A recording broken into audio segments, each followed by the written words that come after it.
Hi guys, welcome to our channel. இப்போ நம்ம என்ன பார்த்துட்ருக்கோம்னா லாஸ்ட்டாக நடந்த குரூப் 2 தமிழுடைய கொஷினுடைய புக் ப்ரூஃப் தான் பார்த்துட்ருக்கோம். நம்ம இது வரைக்கும் 80 கொஷின்ஸ்க்கு பார்த்தாச்சு. இப்போ ரிமைனிங் உள்ள 20 கொஷின்ஸ் நம்ம பார்த்து முடிச்சிடலாம். பார்த்து முடிச்சுட்டு எங்கெங்கெந்தெல்லாம் அவுட் சோர்ஸில் கேட்டிருக்காங்க, அது எப்படிலாம் உங்களுக்கு டவுன்லோட் பண்ணுன்றது நான் நெக்ஸ்ட் வீடியோவில் சொல்கிறேன். இப்போ அந்த ரிமைனிங் 20 கொஷின்ஸ் பார்த்துடலாம். இப்போ பாருங்கள், 81 கொஷின் பாருங்கள், அன்றே ஒளிய விடல் என வள்ளுவர் எதனை குறிப்பிடுகிறார் அப்படின்றது கேட்குறாங்க. இதுக்கு ஆன்சர் என்னென்னா சி, நடுநிலைமை கடந்து உண்டாகும் செல்வம் தான் இதுக்கு ஆன்சர். நம்மளுக்கு நடுநிலைமைன்ற அதிகாரம் நம்மளுக்கு திருக்குறளில் 20 அதிகாரம் படிக்க சொல்லியிருக்காங்க. அதில் ஒரு அதிகாரமாக கொடுத்துருக்காங்க. இது எங்கே இருக்குன்னா 8th நியூ புக்கில் பேஜ் நம்பர் 214 லாஸ்ட்டில் நடுநிலைமை அதிகாரத்தில் கொடுத்துருப்பாங்க. அங்கே தான் இருக்குது. இங்கே பாருங்கள், 3rd குறளை பாருங்கள். நன்றே தரினும் நடுவிகந்தாம் ஆக்கத்தை அன்றே ஒளிய விடல். நம்மளுக்கு அந்த நடுநிலைமை தவறி வர செல்வம் நம்மளுக்கு நல்லதே தரதா இருந்தாலும் அதை நம்ம எடுத்துக்க கூடாது அப்படின்றதான் இந்த குறளுடைய பொருள். ஸோ நம்ம ஆப்ஷன் சி தான் இதுக்கான கரெக்ட் ஆன்சர். நெக்ஸ்ட் கொஸ்டின் பாருங்கள், கிளைஞரை அளக்கும் கோல் எது அப்படின்றது கேட்டிருக்காங்க. இதுக்கு எங்கே இருக்குன்னா book proof 8th page number 188 இருக்குது. இங்கே கொடுத்துருக்காங்க பாருங்கள், கேட்டினும் உண்டுவோர் உறுதி கிளைஞரை நீட்டி அளப்பதோர் கோல். நமக்கு துன்பம் வந்துச்சுனால அதில் ஒரு நன்மை உண்டு. அப்போ தான் நம்மளுடைய நண்பர்கள் எந்த அளவுக்கு நம்மளுக்கு உதவுறாங்க, அவங்களோட இயல்பு என்னன்றதை நம்ம அப்போ தான் நம்ம தெரிஞ்சுக்க முடியும் அப்படின்றது இந்த குறளில் பொருளாக கொடுத்துருக்காங்க. ஸோ 82க்கு ஆன்சர் ஆப்ஷன் ஏ.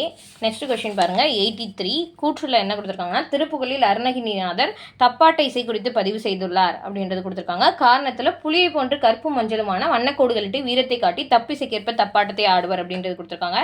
இது எங்கே இருக்குன்னா 10th நியூ புக்கில் நிகழ்கலைன்னு ஒரு லெசன் இருக்குது. அதில் பேஜ் நம்பர் 130 இது கொடுத்துருக்காங்க. இந்த லெசன்லேருந்து கொஸ்டின்ஸ் அடிக்கடி எல்லாத்துலேயுமே கேட்டுறாங்க. ஸோ அந்த கொஸ்டின் இந்த லெசன் நல்லா படிச்சுக்கணும். இங்கே கொடுத்துருக்காங்க பாருங்கள், தக தக தகன்னு ஒரு பாடல் அடி வரி கொடுத்துட்டு திருப்புகழ் என்று அருணகிரிநாதர் தப்பாட்டை இசை குறித்து பதிவு செய்துள்ளார் அப்படின்றது கொடுத்துருக்காங்க. ஸோ கூற்று காரணம். நெக்ஸ்ட் இங்கே கொடுத்துருக்காங்க பாருங்கள், உடம்பெங்கும் புலியை போன்று கருப்பும் மஞ்சளுமான வண்ணக்கோடுகளை இட்டு துணியாலான வாளை இடுப்பில் கட்டி கொள்வர். தப்பும் எழுத்திற்கேற்ப ஒருவரோ இருவரோ ஆடுவர் அப்படின்றது எங்கே கொடுத்துருக்காங்கன்னா புலி ஆட்டத்துக்கு கொடுத்துருக்காங்க. பட் ஆனால் இவங்க என்ன கொடுத்துருக்காங்கன்னா தப்பாட்டம் அப்படின்றது கொடுத்துருக்காங்க. அது மாதிரி கருப்பு மஞ்சள் பூசிட்டு ஆடுறது தப்பாட்டம்னு கொடுத்துருக்காங்க. ஸோ அதுக்கு ஆன்சர் புலி ஆட்டம் தான். ஸோ இதுக்கு ஆன்சர் கூற்று சரி, காரணம் தவறு, ஆர் என்பது ஏயின் சரியான விளக்கம் அல்ல அப்படின்றது தான் இதுக்கு ஆன்சர். நெக்ஸ்ட் பாருங்கள், பேஜ் 84th கொஸ்டின், 10th திராவிட மொழிகள் என்னென்ன அப்படின்றது கேட்டிருக்காங்க. இது எங்கே இருக்குன்னா 9th இயல் 1 பேஜ் நம்பர் 4 இதுக்கான ஆன்சர் இருக்குது. இங்கே கொடுத்துருக்காங்க பாருங்கள், 10 திராவிட மொழிகள் என்னென்னு கொடுத்துருக்காங்க. நடு திராவிடம் கொடுத்துருக்காங்க, வட திராவிடம் கொடுத்துருக்காங்க. ஸோ நம்மளுக்கு ஆப்ஷன் என்னென்னா தமிழ், கன்னடம், மலையாளம், குடகு.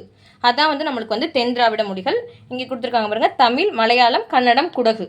இதான் நம்மளுக்கு ஆன்சர். நெக்ஸ்ட் கொஸ்டின் பாருங்கள், 85 கண்ணதாசன் குறித்த பின்வரும் கூற்றுகளில் சரியானவற்றை தேர்ந்தெடு அப்படின்றது கொடுத்துருக்காங்க. இதுக்கு ஆப்ஷன் என்ன கொடுத்துருக்காங்கன்னு பாருங்கள். 1949ஆம் ஆண்டு கலங்காதிரு மனமே என்ற பாடலை எழுதி திரைப்பட பாடலாசிரியனார். இயேசுகாவியம் என் நூலுக்காக சாகித்ய அகாடமி விருது பெற்றார். இவர் கவியரசு எனும் சிறப்பு பெயராலும் அழைக்கப்படுகிறார் அப்படின்றது கொடுத்துருக்காங்க. இதுக்கு எங்கே இருக்குன்னா ஆன்சர் 10th பேஜ் நம்பர் 190 இருக்குது. இங்கே கொடுத்துருக்காங்க பாருங்கள், 1949ஆம் ஆண்டு கலங்காதிரு மனமே என்ற பாடலை எழுதி திரைப்பட பாடலாசிரியனார்.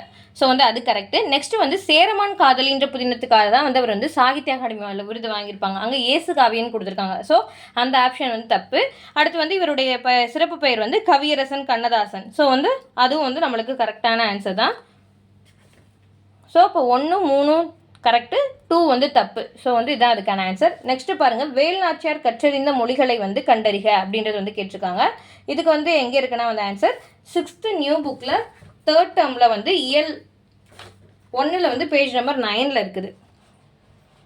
இங்கே கொடுத்துருக்காங்க பாருங்கள், ஆங்கிலம், ஃப்ரெஞ்சு, உருது ஆகிய மொழிகளையும் சிறப்பாக கற்றார். ஸோ தமிழ், ஆங்கிலம், ஃப்ரெஞ்சு, உருது அதான் ஆன்சர். ஸோ ஆப்ஷன் ஏ தான் இருக்குது.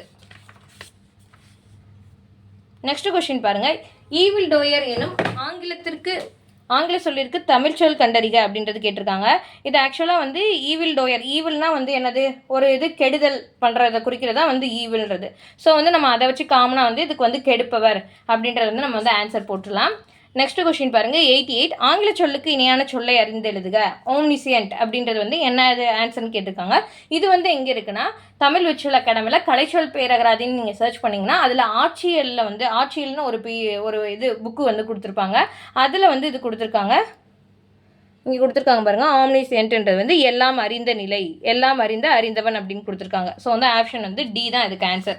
நெக்ஸ்ட் கொஸ்டின் பாருங்கள். மறு ஆய்வு மனு என்பதை ஆங்கிலத்தில் டேஸ் என்று அழைப்பர் அப்படின்றது வந்து கேட்டிருக்காங்க.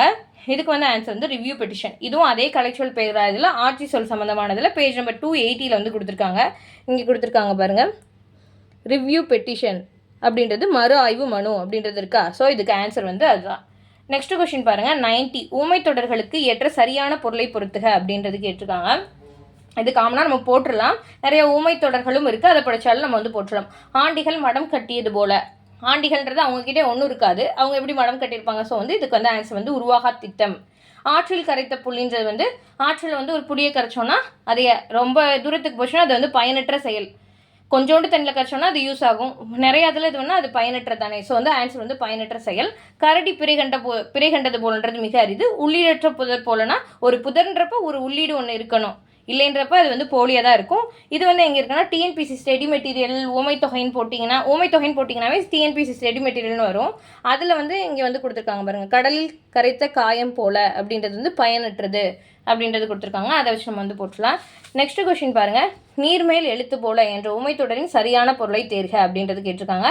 இதுவும் அதே தான். நீங்கள் ஊமைத்தொகைன்னு போட்டிங்கன்னாவே நிறையா பிடிஎஃப் கிடைக்கும். அதில் டிஎன்பிசி ஸ்டடி மெட்டீரியலில் வந்து இது இருக்குது. நீர்மேல் எழுத்து போல அப்படின்றது வந்து என்னென்னா நிலையற்றது. ஸோ வந்து நிலையற்ற தன்மை தான் வந்து நம்மளுக்கு வந்து இதுக்கு வந்து ஆன்சர். நெக்ஸ்ட் கொஸ்டின் பாருங்கள். 92. மரபு தொடர்களை பொருளோடு பொறுத்துக. இங்கே காணல் நீர், கரையேறுதல், கை கழுவுதல், குரங்கு பிடின்னு கொடுத்துருக்காங்க. இது எங்கே இருக்குன்னா 8th வந்து பேஜ் நம்பர் 141 வந்து இது வந்து கொடுத்துருக்காங்க.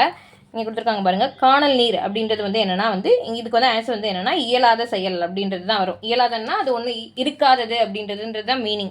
ஸோ இங்கே பாருங்கள். காணல் நீர்ன்றது என்னென்னா கிடைக்காத ஒன்று அப்படின்றது வந்து நம்மளுக்கு தெரியும். இங்கே ஆப்ஷனில் வந்து 3 வச்சு ஒரே ஒரு ஆப்ஷன் தான் கொடுத்துருக்காங்க. ஸோ அதை வச்சே கண்டுபிடிச்சிடலாம்.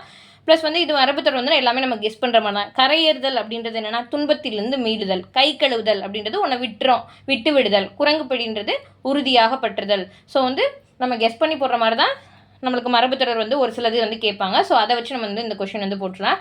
நெக்ஸ்ட் கொஷின் பாருங்கள். கடுக்காய் கொடுத்தல் என்னும் மரபுத்தொடரின் சரியான பொருளை தேர்வு செய்க அப்படின்றது கேட்டிருக்காங்க. இது நம்ம அந்த அளவுக்கு வந்து கெஸ் பண்ண முடியாது. இது எங்கே இருக்குதுன்னா வந்து தமிழ் விர்ச்சுவல் அகாடமியில் மரபுத்தொடர் அகரவரிசை அப்படின்றதுல இருந்து நம்மளுக்கு வந்து இந்த இது வந்து கொடுத்துருக்காங்க. இது வந்து ஒரு 34 பேஜ் நம்பர்கிட்ட இந்த இது வந்து இருக்குது. அதை நம்ம படிச்சுட்டோம்னா ஓரளவு இந்த கொஷின்ஸ் மரபுத்தொடர் ரிலேட்டடாக இதுலேருந்து தான் கேட்டிருக்காங்க. அதை போன குரூப் 4லையும் அந்த அகட விகடம் அது எல்லாமே வந்து இதுலேருந்து தான் கேட்டிருக்காங்க. ஸோ நம்ம வந்து அதை வச்சு நம்ம வந்து படிச்சிடலாம். ஸோ நம்ம வந்து கண்டிப்பாக இந்த அவுட் சோர்ஸ் வந்து படிச்சாகணும். இங்கே பாருங்கள், இதில் இருக்குது பாருங்கள். கடுக்காய் கொடுத்தல் அப்படின்றது என்ன கொடுத்துருக்காங்க, ஏமாற்றி விடுதல் அப்படின்றது கொடுத்துருக்காங்க. ஸோ வந்து இதுக்கு ஆன்சர் வந்து என்னன்னா கடுக்காய் கொடுத்தலுக்கு வந்து ஏமாற்றுதல் தான் ஆன்சர். கொஸ்டின் பாருங்கள். 94.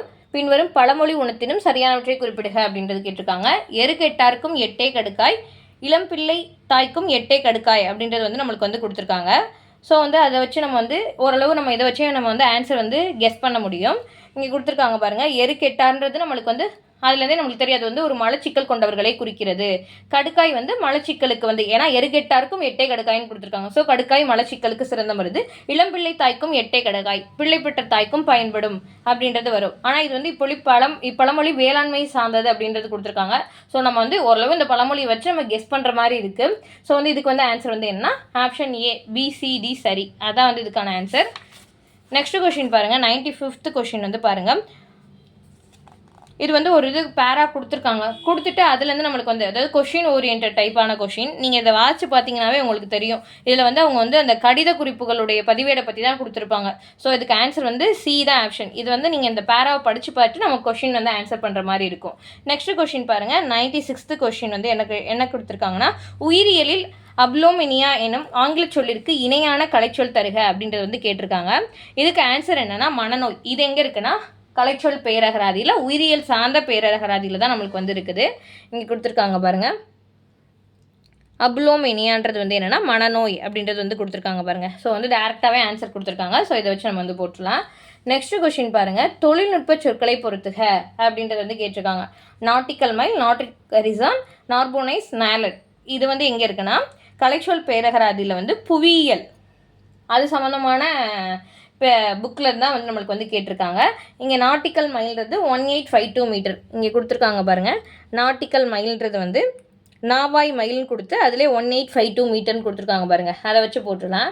நெக்ஸ்ட்டு இங்கே பாருங்கள், நேட்ரிக் ஹரிசான் அப்படின்றது மணல் தொடுவரை, நேலட்டுன்றது வந்து நெப்டியூனினுடைய துணைக்கோள் அப்படின்றது கொடுத்துருக்காங்க. ஸோ இதை வந்து ஆப்ஷன் வந்து ஏ வந்து நம்ம வந்து போட்டுடலாம். நெக்ஸ்ட் கொஸ்டின் பாருங்கள், 98 nano technology, biotechnology, space technology, intellectual இதுக்கோட கலைச்சொல்களுக்கு மீனிங் வந்து கேட்டிருக்காங்க. இந்த ஆக்சுவலாக மொத்தம் 12 கலைச்சொல்கள் வந்து கேட்டிருக்காங்க. இது ஒன்று தான் நம்மளுக்கு வந்து ஸ்கூல் புக்ஸ்லேருந்து வந்து கேட்டிருக்காங்க. இது எங்கே இருக்குன்னா 10th பேஜ் நம்பர் வந்து 97லையும் 126லையும் இருக்குது. இங்கே கொடுத்துருக்காங்க பாருங்கள். நானோ டெக்னாலஜி அப்படின்றது மீனூன் தொழில்நுட்பம் அப்படின்றது கொடுத்துருக்காங்க. பயோடெக்னாலஜின்றது உயிரி தொழில்நுட்பம் கொடுத்துருக்காங்க. ஸ்பேஸ் டெக்னாலஜின்றது விண்வெளி தொழில்நுட்பம் அப்படின்றது கொடுத்துருக்காங்க. நெக்ஸ்ட் வந்து பேஜ் நம்பர் 126 கொடுத்துருக்காங்க. இங்கே பாருங்கள், இன்டெலெக்சுவல்ன்றது வந்து அறிவாளர் அப்படின்றது வந்து கொடுத்துருக்காங்க. ஸோ இதுக்கான ஆன்சர் வந்து நம்மளுக்கு புக்கிலேருந்து தான் வந்து கேட்டிருக்காங்க. ஸோ இதை நம்ம வந்து போட்டுடலாம். நெக்ஸ்ட் கொஸ்டின் பாருங்கள், 99th வந்து கொஸ்டின் வந்து என்ன கேட்டிருக்காங்கன்னா, ப்ரெஸ் பயோசோ பைகஸ் எனும் கலைச்சொல்லுக்கு இணையான சொல்லை கண்டறிக அப்படின்றது கேட்டிருக்காங்க. இது வந்து எந்த கலைச்சொல் பேரகராதிலையும் இது வந்து இல்லை. ஸோ வந்து இது வந்து நம்மளுக்கு வந்து வெளிலன்னு தான் வந்து கேட்டிருக்காங்க. ஸோ இதுக்கு ஆன்சர் வந்து உணவுக்குழல் கலைச்செய்தல். நீங்கள் வந்து கூகுளில் சர்ச் பண்ணி பார்த்தா வந்து உங்களுக்கு வந்து கிடைக்கும். ஸோ ஆனால் வந்து இது வந்து பேரகராதிலேருந்து வந்து கேட்கல. நெக்ஸ்ட் வந்து கேட்டிருக்காங்க பாருங்கள். நெக்ஸ்ட் 100th கொஸ்டின் பாருங்கள், வணிக மேலாண்மை குறித்து கலைச்சொற்கள் வந்து கேட்டிருக்காங்க. இது வந்து என்னன்னா பாட்டர், பார்கெனிங், பேட் டெப்ட், அக்யூர் அப்படின்றது வந்து கேட்டிருக்காங்க. இது வந்து எங்கே இருந்து கேட்டிருக்காங்கன்னா கலைச்சொல் பேரகராதி வங்கியல் அதில் தான் நம்மளுக்கு வந்து கொஷின் வந்து கேட்டிருக்காங்க. இங்கே கொடுத்துருக்காங்க பாருங்கள், பாட்டர் அப்படின்றது வந்து பண்டமாற்று அப்படின்றது வந்து கொடுத்துருக்காங்க. நெக்ஸ்ட் கொஷின் பாருங்கள், பார்கெனிங்கிறது வந்து பேரம் பேசுதல் அப்படின்றது கொடுத்துருக்காங்க. நெக்ஸ்ட் வந்து பேட் டெப்ட் அப்படின்றது வாராக்கடன் அப்படின்றது கொடுத்துருக்காங்க. நெக்ஸ்ட் அக்வேர் அப்படின்றது கைப்பற்றப்பட்ட நிறுவனம். அப்படியே இங்கே என்ன கொடுத்து நம்மளுக்கு ஆப்ஷன் வந்து கொடுத்து கேட்டிருக்காங்க. ஸோ நம்ம இப்போ வந்து 100 கொஷின்ஸ்க்குமே வந்து நம்ம வந்து புக் ப்ரூஃப் வந்து உங்களுக்கு பேஜ் நம்பரோட நான் காட்டிட்டேன். ஸோ நீங்கள் ஆல்ரெடி வந்து மீத பார்ட்ஸ்லாம் பார்க்கலைன்னா கண்டிப்பாக போய் பார்த்தீங்கன்னா தான் உங்களுக்கு எப்படி படிக்கணுன்ற ஒரு ஐடியா கிடைக்கும். அதனால தான் நான் வந்து எல்லாத்தையுமே சர்ச் பண்ணி உங்களுக்கு ஒவ்வொரு இதையும் எடுத்து வந்து நான் வந்து காமிச்சிருக்கேன்.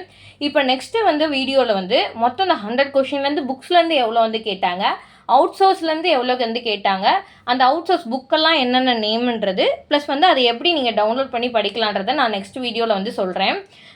அதே மாதிரி ஸ்கூல் புக்ஸ் ஃபஸ்ட்டு வந்து ப்ரிஃபரன்ஸ் கொடுத்து படித்து முடிச்சுட்டு தான் நீங்கள் வந்து அவுட் சோர்ஸ்க்கு போகணும். ஸோ எல்லோரும் அவுட் சோர்ஸ்ன்னு சொல்கிறாங்க, ஃபஸ்ட்டு அதை எடுத்து படிக்கின்ற மாதிரி நீங்கள் வந்து போயிடாதீங்க. ஃபஸ்ட்டு புக்ஸ் ரிலேட்டடாக, சிலபஸ் ரிலேட்டடாக உள்ள இலக்கணங்கள்லாம் முடிச்சுட்டு நெக்ஸ்ட்டு நம்ம வந்து அவுட் சோர்ஸ்க்கு வந்து போகலாம். ஸோ நீங்கள் வந்து இதை பார்த்துருக்கிறதுனால உங்களுக்கு ஒரு ஐடியா வந்து கிடச்சிருக்கும். சரி, நெக்ஸ்ட் வீடியோவில் வந்து நம்ம வந்து பார்க்கலாம். மறக்காமல் வந்து சேனலை வந்து சப்ஸ்கிரைப் பண்ணிக்கோங்க. தேங்க்யூ ஃபார் வாட்சிங்.